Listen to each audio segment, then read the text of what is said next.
keresahan Pak Edi terkait masalah amandemen Undang-Undang Dasar 1945. Mungkin Bapak bisa jelaskan, Pak. Betul. Amandemen Undang-Undang Dasar 45 yang dipakai sekarang ini menurut Margo Yuwono tidak bisa dipakai karena menurut Margo Yuwono, ketua KPURI, ketua kami adalah pendirinya.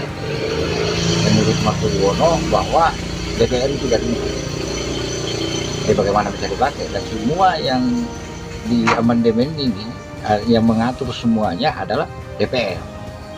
Nah, jadi menurut Margo Yuwono tidak bisa dipakai. Dan terkait dengan Undang-Undang Dasar 45 yang asli, yang keinginan kami supaya tercapai cita-cita bangsa Indonesia. Iya, Bapak juga melayangkan surat Betul?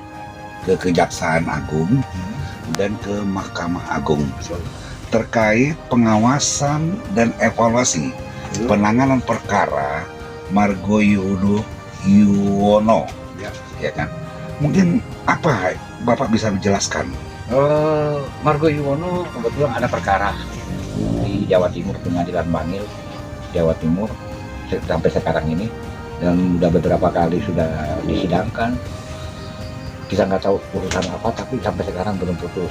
Nah, kami mengirim surat ke Jaksa Agung dan Mahkamah Agung dan tembusan ke Presiden dan MPR, DPR, Mabes Polri, karena Margo Yuwono ini adalah pejuang dari tahun 2010. Dia sudah berjuang untuk mengembalikan Undang-Undang Dasar 1945 asli, dan surat-surat beliau kami lampirkan dari Mahkamah Konstitusi, MPR, Mabes Polri, Presiden, DPR, MPR, semuanya surat-surat beliau kami lampirkan di surat itu supaya beliau di atas, pejabat-pejabat dari MPR tahu bahwa Margo Yuwono siapa. Jangan sampai nggak bijak di dalam perkaranya Margo Yuwono sebagai ketua KPURI. Artinya bahwa pemerintah dalam hal ini mengambil satu kebijakan ya terhadap Margo Yuwono ini secara seadil-adilnya. Betul. Jangan sampai salah tangkap. Harapan Bapak kepada pemerintah, ya kan, baik itu lembaga-lembaga yang terkait, apa yang menjadikan harapan Bapak terkait masalah permasalahan yang dihadapi oleh Pak Margo Yuwono?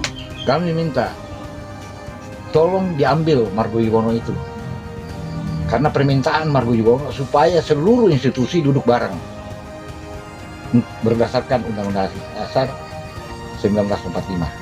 Karena Margo Yuwono yang tahu persis rahasia negara di Republik ini. Kami sudah show kemana-mana bareng dengan beliau, dan semua aturan-aturan hukum beliau tahu. Jadi jangan sampai di sana, sementara dalam perkaranya Pengadilan Bangil diintimidasi apa segala, rusak negara ini. Semesta ikut sama beliau. Kami tahu persis siapa beliau. Kalau mengatakan namanya sakti beliau. Harapan Bapak sendiri tadi ke pemerintahan. Nah, harapan Bapak sendiri terhadap masyarakat apa, Pak? Ya. Harapan Bapak terhadap masyarakat. Harapan kami ke masyarakat, semoga saja Undang-Undang Dasar 1945 ini terwujud. Tujuan Undang-Undang Dasar 45 kembali ke asli akan termaktub semua, karena di dalam pembukaan Undang-Undang Dasar 1945 membukakan pintu untuk cita-cita bangsa Indonesia, termasuk kesejahteraan. Terima kasih Pak Haidin atas waktunya, dan mudah-mudahan apa yang Bapak cita-citakan setelah laksana dengan baik. Terima kasih. Salam Indonesia tertib. Salam Indonesia tertib. Dan kami punya jargon, tertib berbangsa dan bernegara sesuai hukum dan perundang-undangan berlaku. Terima kasih.